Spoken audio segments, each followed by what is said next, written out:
পাটোয়ারি।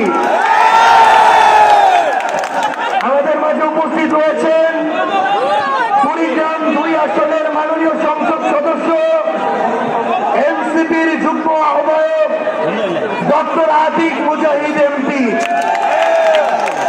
আমাদের মাঝে উপস্থিত রয়েছেন আমাদের বোন জুলাইয়ের সাহসী কন্যা সংরক্ষিত নারী আসনের মাননীয় সংসদ সদস্য ডক্টর মাহমুদা মিতু এমপি। এবং আমি উপস্থাপনা করছি আপনাদের কারো সন্তানের বয়সী, কারো ভাইয়ের বয়সী জাতীয় নাগরিক পার্টি এনসিপির উত্তরাঞ্চলের মুখ্য সংগঠক জনাব সার্জিস আলম।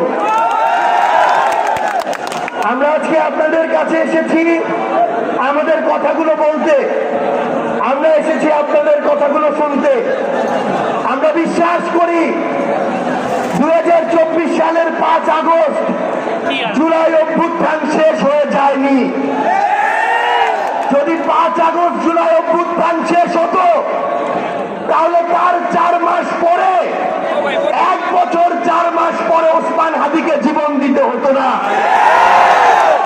তার মানে এখনো যারা পুরাতন সিস্টেমে আমাদের ফিরিয়ে নিতে চায়, তার পরিচয় যেই হোক না কেন, তাদের বিরুদ্ধে মৃত্যুর আগে পর্যন্ত আমাদের লড়াইটা চলবে ইনশাআল্লাহ। সম্মানিত উপস্থিতি, আমরা বিশ্বাস করি যারা আমাদের এনসিপির যৌক্তিক সমালোচনা করে তারা আমাদের ওই বন্ধুটার চেয়ে ভালো বন্ধু যারা শুধু আমাদের তোষামোদি করে। আমরা মনে করি যারা এনসিপির ভুল দেখে না, যৌক্তিক সমালোচনা করে না, খালি তোষামোদি করে, তাদের কারণেই আগামীতে এনসিপি বিপদে পড়তে পারে। একইভাবে আমরা এটাও মনে করি বিএনপি বলেন, জামায়াত বলেন, যারা মনে করে তাদের দলের শুধু তোষামোদি করতে হবে, সুনাম করতে হবে, কোনো সমালোচনা করা যাবে না, তারাই তাদের দলের জন্য ক্ষতির সবচেয়ে বড় কারণ হয়ে দাঁড়াবে।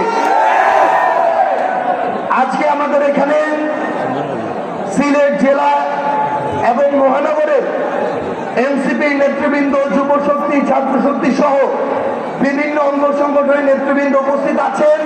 আমরা বিশ্বাস করি আমাদের সামনে বাংলাদেশের বিভিন্ন রাজনৈতিক দলের নেতা কর্মী, শুভাকাঙ্ক্ষী আপনারা উপস্থিত রয়েছেন। আমরা বিশ্বাস করি আপনাদের প্রত্যেকের কানে আমাদের কথাগুলো যাচ্ছে। আমরা একটা